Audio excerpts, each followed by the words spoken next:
Hi, I'm Sherry Steinbaugh, registered dietitian with Michigan Apple, and I talk to a lot of people who are very concerned about the amount of food that they throw away, and with good reason, because the average American family throws away about $2,000 worth of food every year, and that's not healthy for our wallets or for the environment. So as we move into spring and celebrate Earth Day in April, I wanted to share with you some smart cooking tips to help you reduce the amount of food you throw away and also save money and help our planet. So let's start with one that I like to do every week, in fact, and that's to plan my menus. And you might want to just plan out your dinner menus and keep, products on hand for breakfast and lunch. But I found that this really cuts down on the amount of excess food I might buy that I don't use. So plan out your dinner menus, make a shopping list to go with it, and start looking at your own refrigerator and pantry, because you want to use up things that are maybe stashed away in there before they go bad.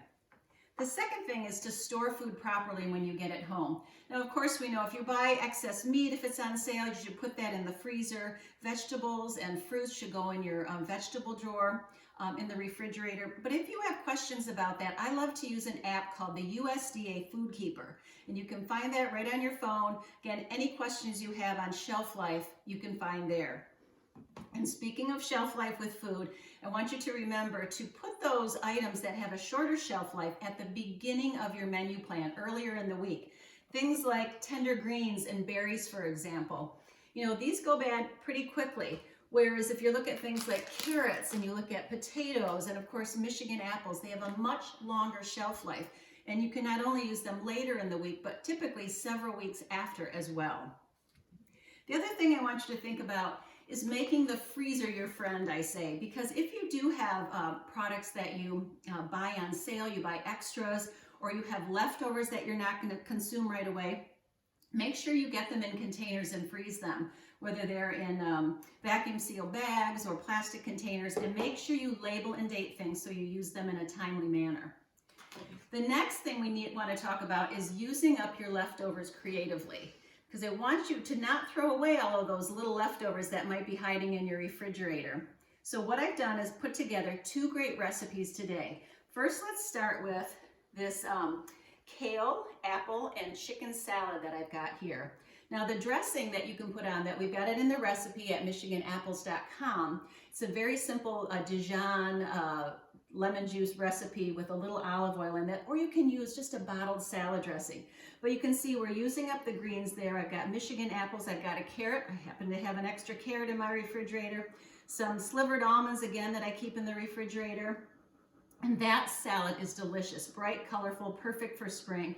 And you can use up a lot of your leftovers and be creative. If you've got other vegetables you want to toss in there, feel free to do so.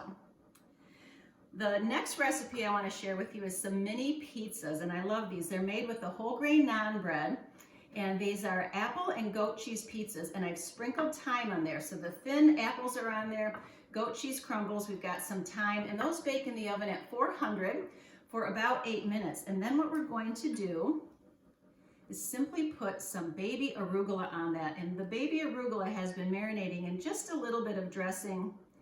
And that recipe, again, for the dressing is on the website. There's a little bit of honey in there, Dijon mustard, and it's just delicious. Just a touch of olive oil. It adds such a great flavor to these.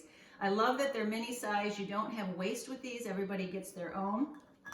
Then we're going to sprinkle that with some walnuts. You could use pecans as well. Again, look in your refrigerator. What nuts do you keep on hand? Be creative with this recipe. And there you go. So these recipes and all of our tips for saving money and reducing food waste can be found at michiganapples.com.